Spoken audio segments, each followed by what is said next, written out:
Growing up, I was taught that America was the greatest country in the world. The most advanced, the most innovative, the land where dreams come true.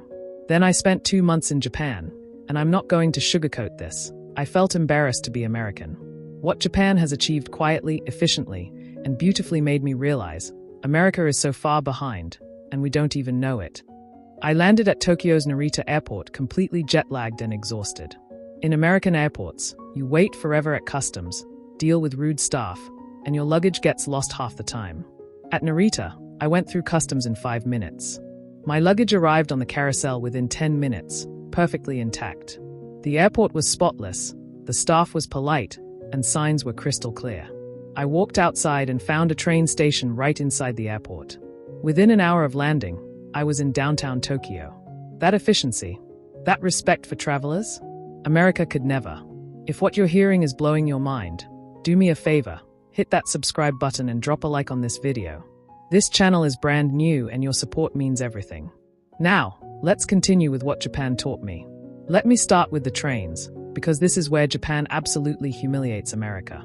The Shinkansen, Japan's bullet train, travels at 200 miles per hour.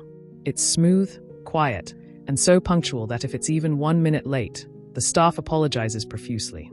I traveled from Tokyo to Osaka in 2.5 hours. The seats were comfortable, there was Wi-Fi, and I could buy fresh bento boxes on board. In America, we have Amtrak, which is slow, expensive, breaks down constantly, and arrives late as a rule. Japan built this system in the 1960s.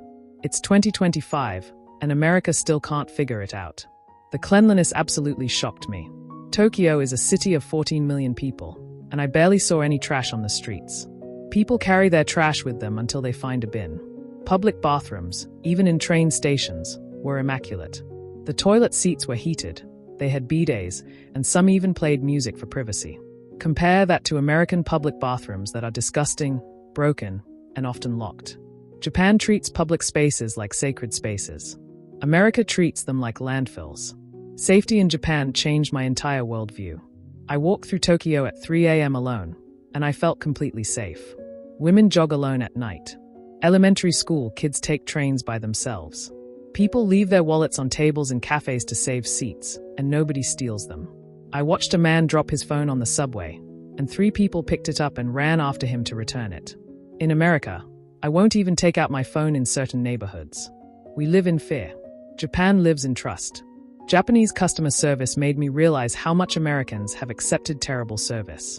Every store clerk, restaurant server, and train attendant treated me with genuine respect and care. They bowed when greeting you. They wrapped purchases like gifts. When I asked for directions, people would often walk me to my destination instead of just pointing. In America, customer service workers are overworked, underpaid, and often rude. Not because they are bad people, but because they are exhausted and treated poorly by their employers. Japan showed me that respecting workers creates a society where everyone is treated well. The vending machines blew my mind in the strangest way. Japan has vending machines everywhere, on every corner, in every building, even on mountain trails. They sell everything: hot coffee, cold tea, soup, ice cream, even fresh eggs and bananas. And here's the crazy part, they all work perfectly. Nobody vandalizes them. Nobody steals from them. In America, vending machines are rare, usually broken, and always a gamble. This small detail revealed something huge. Japan is a high-trust society. America has become a low-trust society. Let me talk about healthcare, because this made me angry at America. I got a terrible cold in Kyoto and went to a small clinic. No appointment, no insurance forms, no waiting for hours. I saw a doctor in 15 minutes. He was kind, thorough, and gave me a prescription. The total cost? About $25. In America, that same visit would cost hundreds, maybe over $1,000 if I didn't have insurance. Americans avoid going to the doctor because we can't afford it. Japanese people go when they need to because healthcare is treated as a right, not a luxury. The food culture in Japan destroyed any illusions I had about American food. In Japan, even convenience store food is fresh and delicious. I bought a rice ball from 7-Eleven for $2, and it was better than meals I'd paid $15 for in America. Restaurants serve perfectly portioned, beautifully presented meals. Everything tastes fresh because they prioritize quality over quantity. In America, we supersize everything: fill food with chemicals and preservatives, and wonder why we have massive health problems. Japan proved that fast, cheap, and healthy can coexist. Japanese work culture has its dark side. Overwork and pressure are real problems. But here's what impressed me: the craftsmanship and attention to detail. Whether it's a train conductor, a sushi chef, or a convenience store worker, everyone takes pride in doing their job well. There's a concept called shokunin, a deep dedication to mastering your craft. In America, we've lost that. Everything is rushed, half done, and good enough. We don't build things to last anymore. Japan still does. Technology in Japan is both incredibly advanced and charmingly old school. Yes, they still use fax machines and cash, but they also have toilets with more features than my car, robot hotels, and train systems controlled by AI that never fails. What struck me was this: Japan adopts technology thoughtfully. They keep what works and upgrade what doesn't.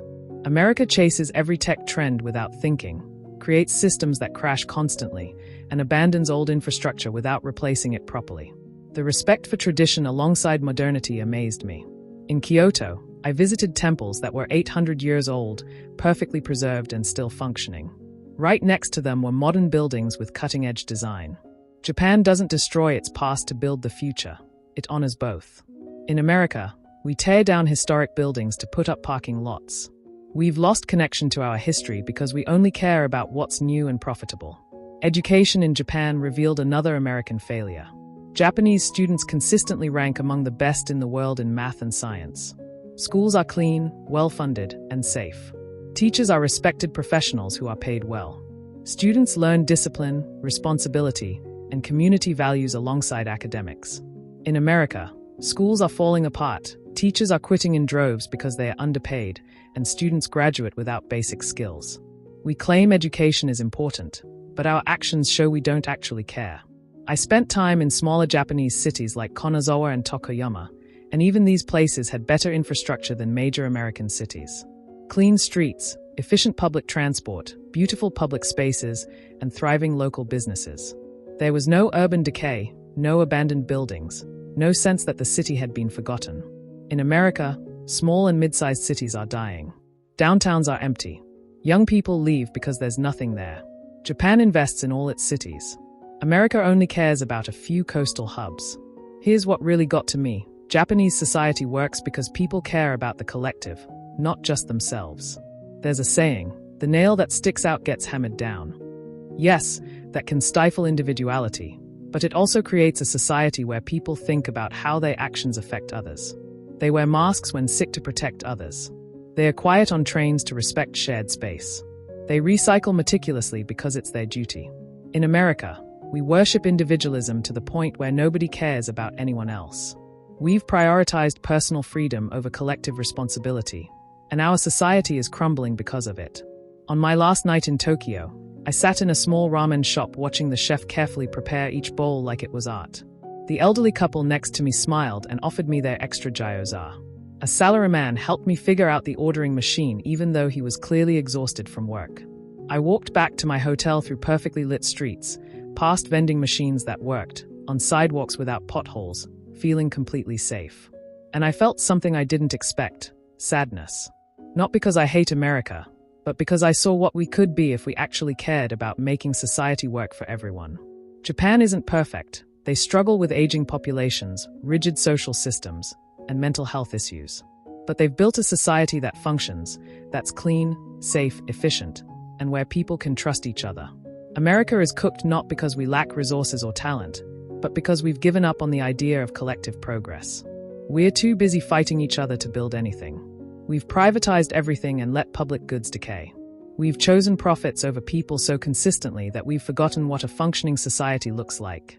Japan didn't just meet my expectations. It shattered them and showed me how far America has fallen.